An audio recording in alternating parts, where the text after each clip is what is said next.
So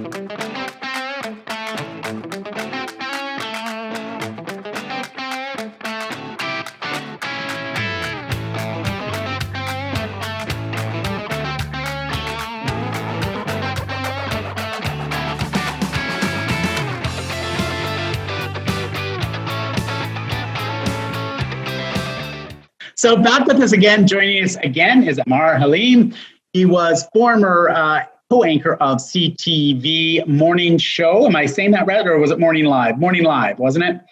No, it's Aamer Haleem. Yeah, that I watched 100 times too.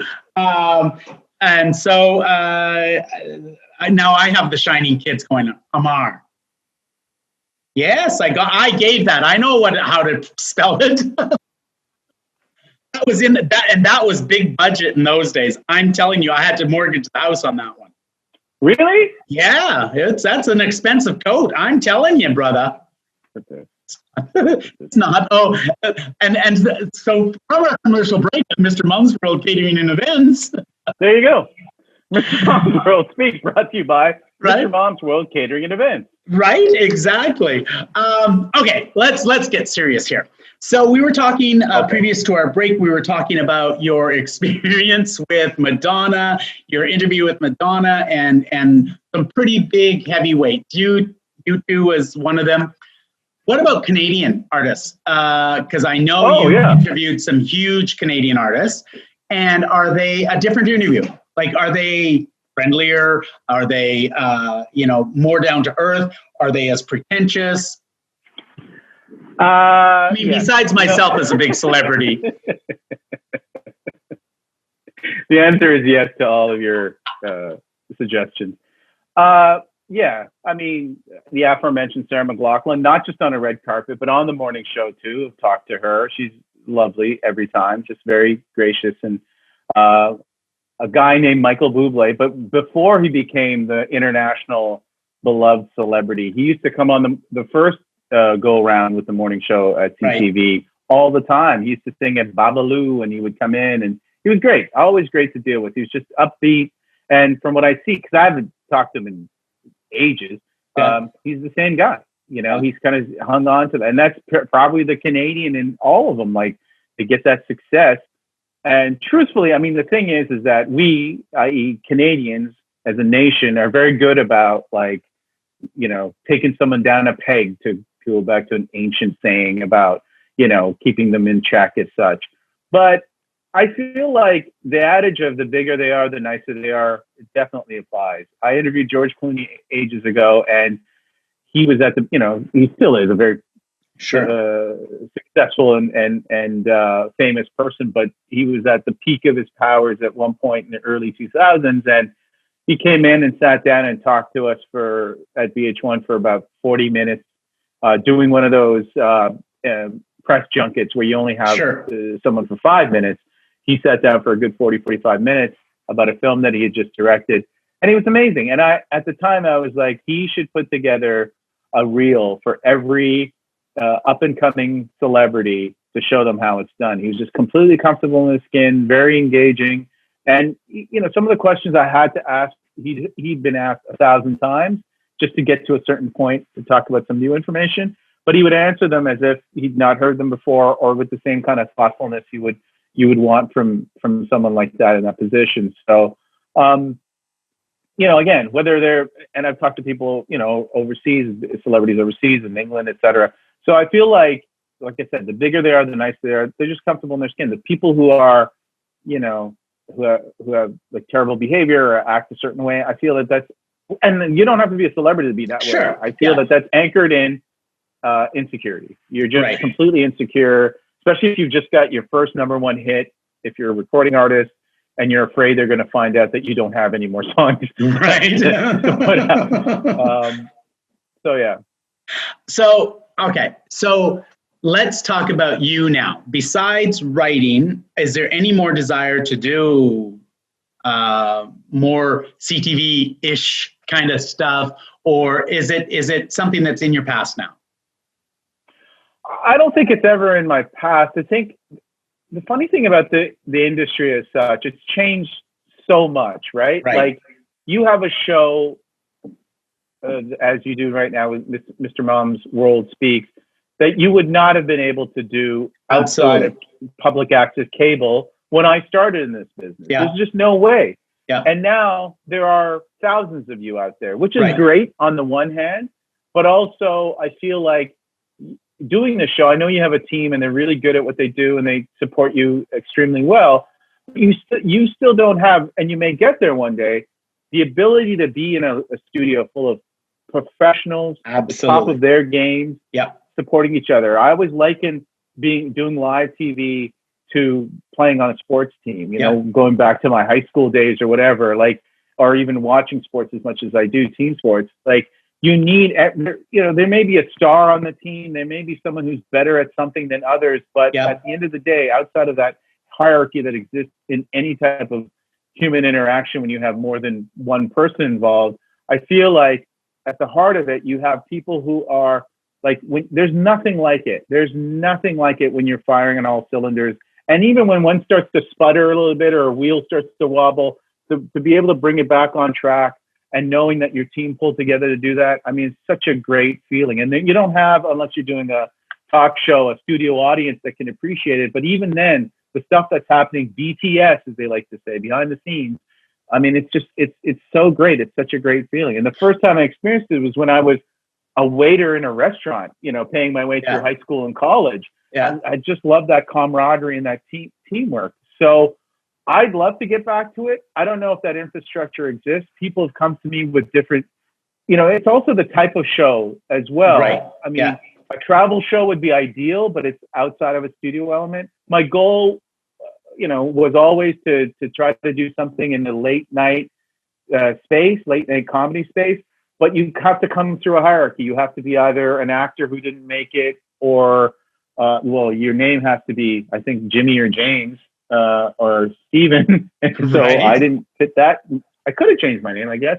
But I think I always did the morning shows with that sensibility of a variety show host or a host of a talk show, because you're doing so many things in such a small period of time. In 3 hours, I could talk to you about, and we could do a cooking segment together. I could talk to the mayor of the city. I could talk to someone across the country about a disaster that they're reporting on. I mean, that range of topics that you do as a morning show host in particular, I think trains you in a way that no other hosting gig does, because they're all so specialized. Even news, I mean, you're delivering news and you're talking about hard news for the most part. Right. So they have a variety of topics there, but it's not the same as doing a morning show. So yeah, I'd love to do it. I'm always open to suggestions and offers from people, but it's becoming thinner and thinner in terms of the slice. And thanks to shows like this, that those opportunities aren't what they used to be once upon a time. Yeah, and I think I personally think that we're you know, as you clearly pointed out, we're in a different world now. We're just in a different period of time. We've switched over. Having said that, what do you make of the whole switching over of poor Ellen? How do you read that? Well, read what? Well, you know, she's having a pretty tough time. And, you know, and you've talked about, you know, the team effort. And here's how I see it. I see, you know, you have 270 employees. If anyone in the general population thinks that she is running that show singularly, they clearly have mistaken how the industry works.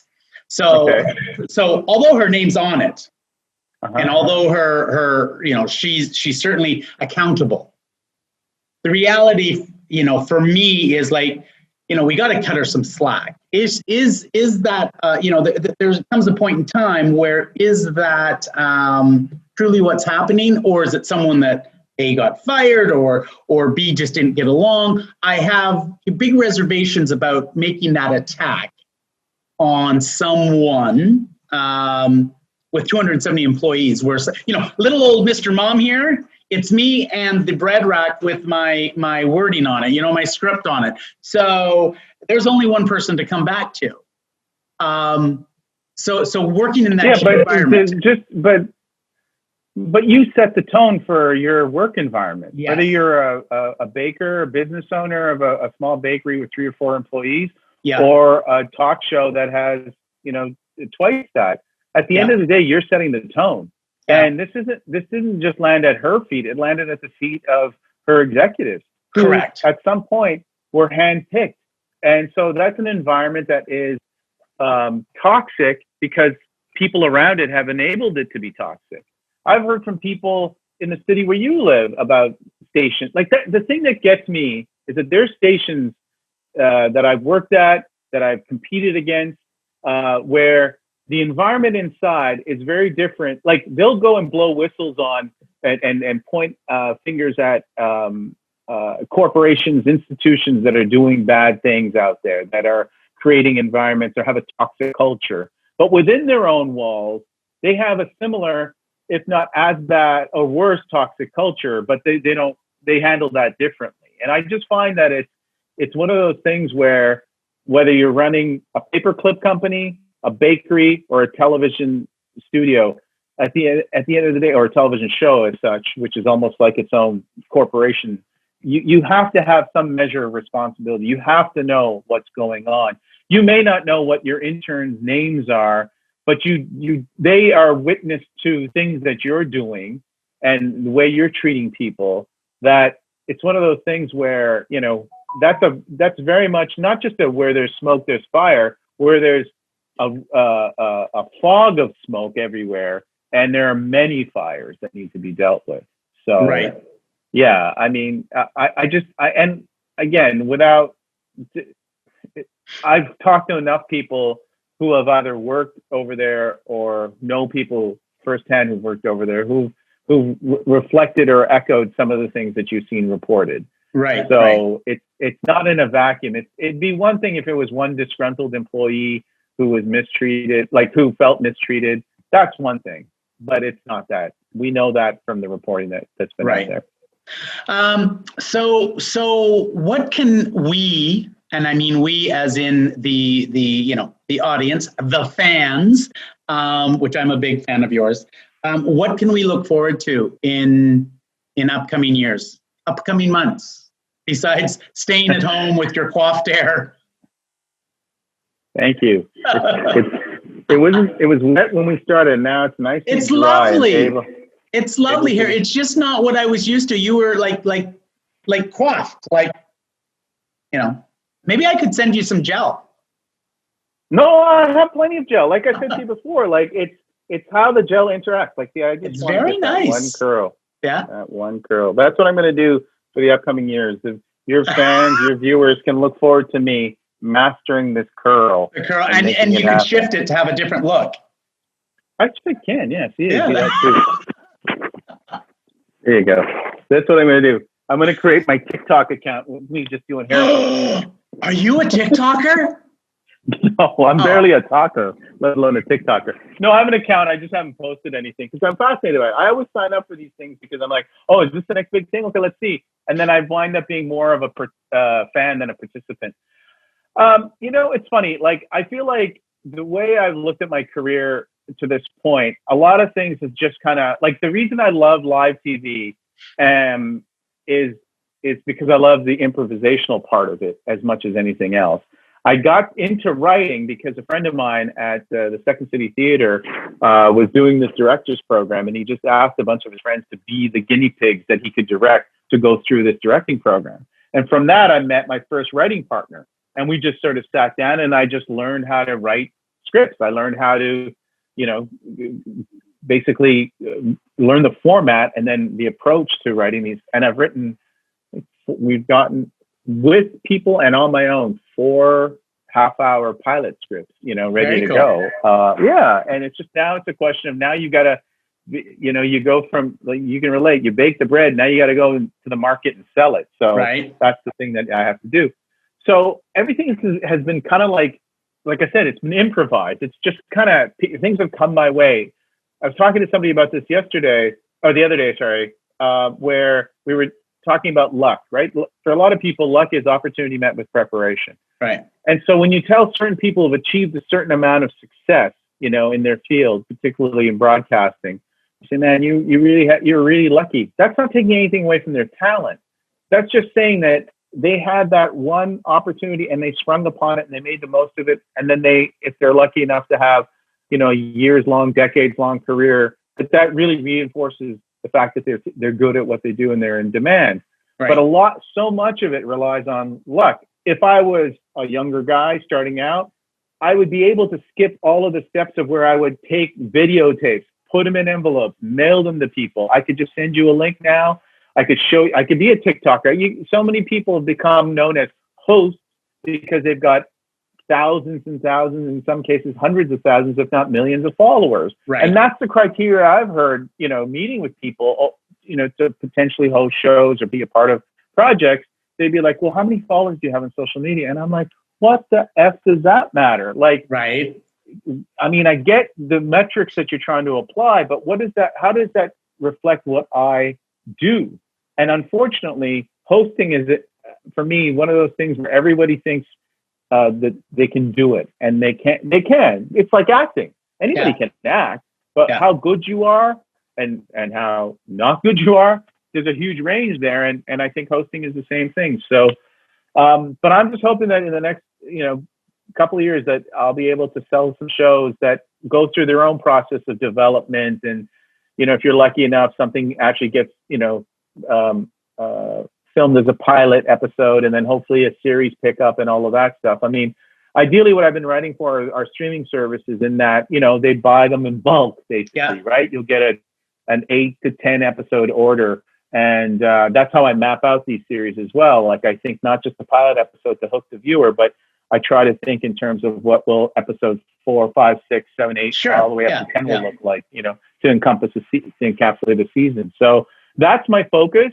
Doing stuff like this and hanging out in front of a camera, I'm always open to. Doing more commercials. You may see me from time to time pop up with this hair or coiffed hair. It varies. I mean, it depends. But I have a great show idea for you. Okay, go ahead. 2 gay dads with 10 kids. Mm-hmm. And I could play the lead role. Oh, so you're going to... that is a show in itself at my house. How about, that's good. Let me think of a title. Mr. Mom's World. Oh, Mr. Dad's World. Dad's World. Because and then you can say, based on a true story. Right? Yeah. I think it's a hit. Personally, listen, if you need some hot, almost 60, gay male to, be in one of your projects, I'm available. Just want to point that out there. When I'm writing these days, I was talking to my writing partner about this, that we put in the name of the character, right? Yeah. So we'll put in the name of the character. And then it used to be, and some people still do this, but the standard, if you will, was, I was doing air quotes and not just... I saw that, yeah. Gnarly hands. Yeah. The standard was like, so to be like your name, and then the age, and then a little description about that person. So for you, it'd be like, Mr. Dad, wink, wink, wink. Near 60, hot guy. So that for casting, they can go, oh my gosh. It's Russell. Got the guy for you. Russell is your man. He's your man. Right? Call my agent, my other agent, all that.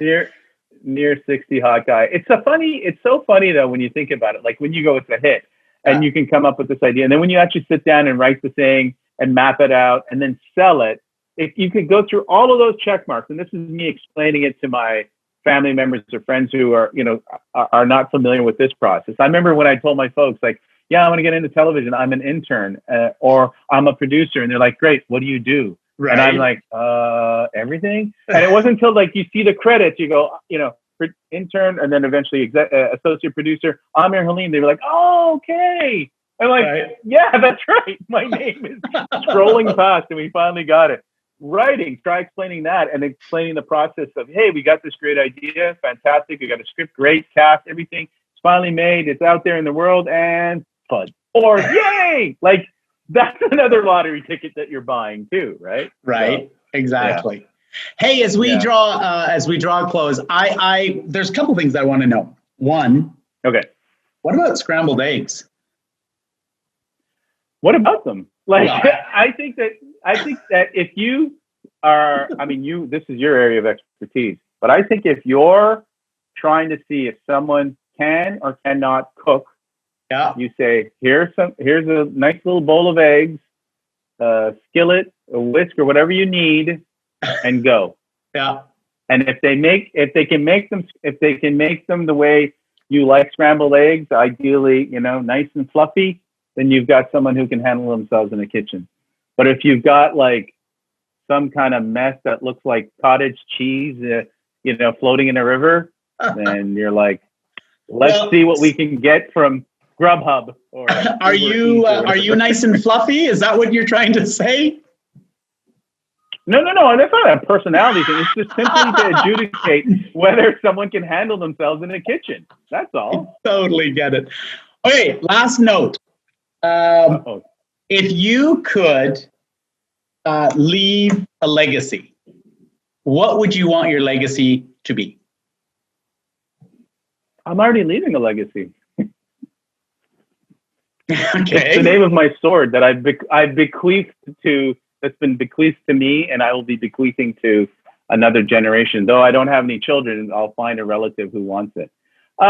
Legacy is a funny word to me because I just saw LeBron James doing an interview before Game 1 of the NBA Finals, and his T-shirt said, "Leave a legacy repeated." And there's a guy like that, both on the court and off the court. He's got so many accomplishments.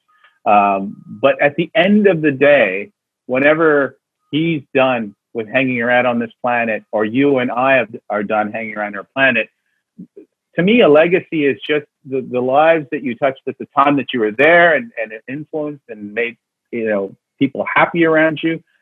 And then it's this big word that to me, like, I think is overused in the sense that, I had a statue or a building or a wing of a hotel, hospital, or something named after me. Hotel.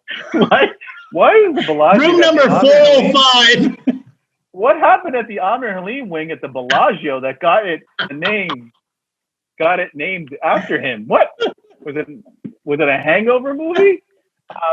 No. So, like, to me, I don't think about stuff like that. I don't think about, what am I leaving behind? I just know that people like yourself and others who I've been able to interact with in certain, circumstances, i.e. hosting a show or giving people guidance. There are people on your screen, both locally and nationally, who have paid me great compliments that I helped them, get to where they are, not in terms of opening doors for them, but giving them advice and suggestions and tips and all that stuff, going through as they were going through their ascension. So that to me is enough of a legacy. That to me is like, it's not a plaque on a wall or a name attached to a wing of some building. It's just that's how I look at one's legacy. To me, it's better to have a living legacy that you can be there to appreciate, as opposed to, and not to take away from statues and plaques and anything that people have accomplished, including the aforementioned LeBron James. His legacy will be the schools that he's built, there'll be kids and their kids will benefit from the work that he's done. That's phenomenal. And all the kudos in the world to him, but congratulations to him. But for me personally, I don't sit here and go, okay, I need, my name emblazoned on something forever to leave a legacy. I don't really think about it. Well, you've definitely left a lifelong impression with me, and I'm grateful, very grateful for that. That's very nice of you to say.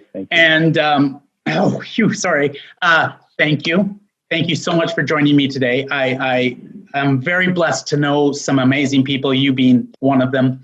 I wanted you to say I've been blessed to know some amazing people, and you. Never. Thank you. I hope you'll join us again. I am here for you. Yeah. Now that we've established this line of communication, anytime you have a guest not show up or whatever you need, I'm happy to talk to you. I could do this for hours. So it's a pleasure to see you.